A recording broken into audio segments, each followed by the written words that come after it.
اعوذ باللہ من الشیطان الرجیم بسم اللہ الرحمن الرحیم نحمدہ ونصلی علی رسولہ الکریم۔ انتہائی قابل احترام اور مجھ سے اچھے لوگوں، السلام علیکم ورحمۃ اللہ وبرکاتہ۔ آج کا موضوع ہے کہ اسلام اور حقوق انسانی، یعنی اسلام ایک ایسا دین ہے اور وہ انسانیت کو جس طرح ڈیل کرتا ہے، اس پہ آج بات کریں گے۔ تو ابن ماجہ کی حدیث ہے کہ حضور سرور کائنات صلی اللہ تعالیٰ علیہ وآلہ وسلم کعبے کا طواف فرما رہے تھے۔ حضرت عبداللہ ابن مسعود ان کے ہمراہ تھے، تو آپ نے کعبے کو مخاطب ہو کے کہا کہ اے کعبہ، تو بڑا مقدس ہے، بڑا محترم ہے، لیکن تجھ سے بھی ایک اور محترم چیز ہے، کعبے سے محترم۔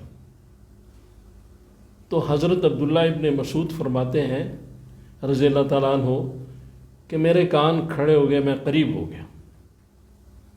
تو حضور صلی اللہ تعالیٰ علیہ وآلہ وسلم فرمایا کہ وہ چیز مسلمان کا مال، مسلمان کی جان اور مسلمان کی آبرو، یہ کعبہ جو ہے اس سے بھی زیادہ مقدس و محترم ہے۔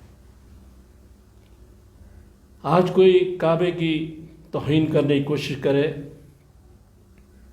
کوئی اس کو گرانے کی کوشش کرے، تو کوئی مسلمان بھی نہیں برداشت کر سکتا، اور وہاں سب پہنچ جائیں گے۔ لیکن ہم روز کتنے کعبے ڈھاتے ہیں، مسلمان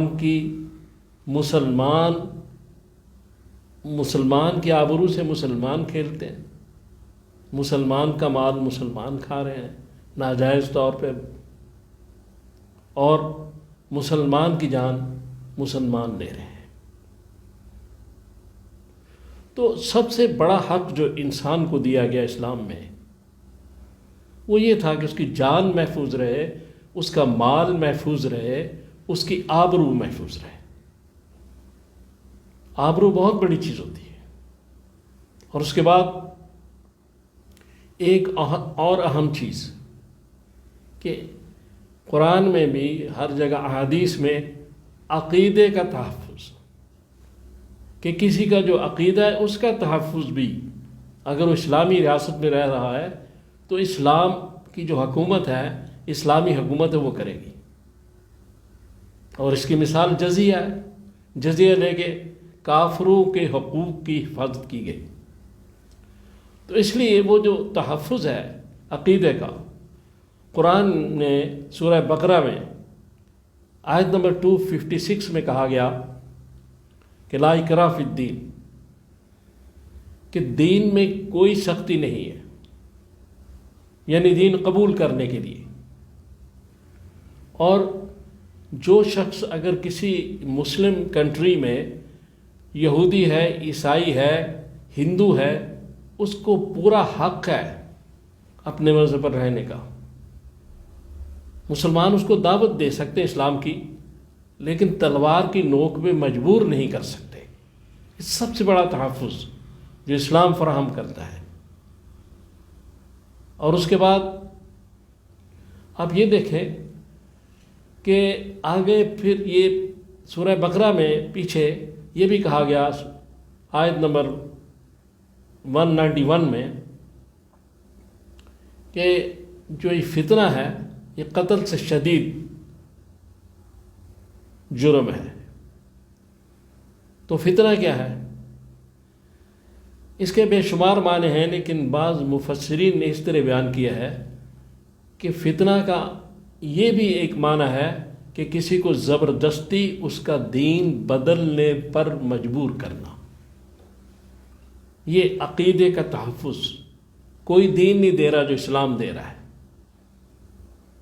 اور پھر بے شمار واقعات ہیں کہ حضور سرور کائنات صلی اللہ تعالیٰ علیہ وآلہ وسلم نے عین جنگ کے موقع پر بعض ایسے حقوق دیے ان کافروں کو کہ جو کوئی بھی نہیں دیتا. یہ کہا گیا کہ جب جنگ میں جہاد میں آپ نے کسی عورت پر ہاتھ نہیں اٹھانا، کسی بچے پر ہاتھ نہیں اٹھانا، کسی ضعیف پر ہاتھ نہیں اٹھانا. فتح مکہ کے وقت بھی یہی بات کی گئی. تو یہ کتنا بڑا تحفظ ہے جو اسلام دے رہا ہے پوری انسانیت کو. اس کے بعد یہ ہے کہ اب ہم انجمن بنا لیتے ہیں، انجمن حقوق نسواں، انجمن حقوق مرداں، انجمن حقوق انسانیت. تو حق تو ٹھیک ہے، لیکن حق کیا ہے کہ دوسرا مسلمان کا جو حق ہے وہ مجھ پر فرض ہے. میں اپنا فرض ادا کروں، اس کا حق ادا ہو جائے گا. وہ اپنا فرض ادا کرے، جو میرا حق اس پہ بنتا ہے وہ ادا ہو جائے گا. بیوی اپنا فرض ادا کرے، شوہر کا حق ادا ہو جائے گا. شوہر اپنا فرض ادا کرے، بیوی کا حق ادا ہو جائے گا. بچوں پہ والدین کی جو خدمت ہے فرض ہے، اسی طرح والدین پہ بچوں کی تربیت فرض ہے. تو ہمارے جو دوسرے کے حقوق ہیں وہ ہمارے فرائض ہیں، ہم پر وہ فرض ہیں چیزیں. تو یہ جو وہ حقوق ہیں اور یہ جو حق ہیں، یہ قیامت والے دن اللہ تعالیٰ بھی معاف نہیں فرمائیں گے، بلکہ جس کی حق تلفی ہوئی ہے وہی معاف کرے گا. تو اسلام نے تو اتنا اس پہ بڑھ کے انسانیت کے لیے ایک بہت بڑا پلیٹ فارم دیا. حقوق کے بارے میں جتنے حقوق اسلام نے دیے ہیں کہیں بھی نہیں ہیں، کسی کے پاس نہیں ہے. اور پھر ہم مسلمانوں نے اس چیز کو آگے بڑھانا ہے، آگے لے کے جانا ہے. ہم اسلام کی ایک تصویر ہے. ہم سے لوگ عکس کرتے ہیں کہ اگر مسلمان ایسا ہے تو اسلام کیسا ہے. ہمیں درست ہونا ہے، ہمیں اپنے آپ کو ٹھیک کرنا ہے، اپنی اصلاح کرنی ہے، مجھے بھی سب کو، کہ وہ جو اسلام کی خوبصورتی ہے وہ ہمارے اندر سے نظر آئے، ہمارے کریکٹر سے، ہمارے کردار سے نظر آئے. ہمارا کردار اگر خوبصورت ہوگا تو اسلام کی خوبصورتی نظر آئے گی کہ اسلام بھی بہت خوبصورت ہے. اگر مسلمان ایسا ہے تو اسلام کیسا ہوگا، اس کا نبی کیسا ہوگا. اگر امتی ایسا ہے تو نبی کیسا ہوگا. تو یہ وہ چیزیں ہیں جن پر ہمارا دھیان نہیں، ہم غور نہیں کر رہے، ہماری توجہ اس طرف نہیں.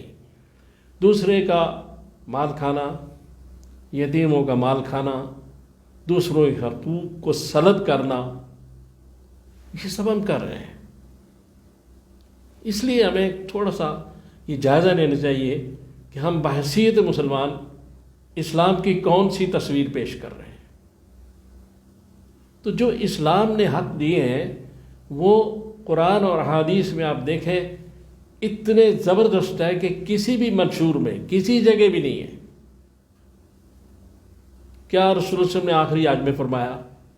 UN کا چارٹر اسی پر ہے کہ کسی کالے کو کسی گورے پر، کسی اجمی کو عربی پر، کسی نسل کو نسل پر کوئی فوقیت فضیلت نہیں.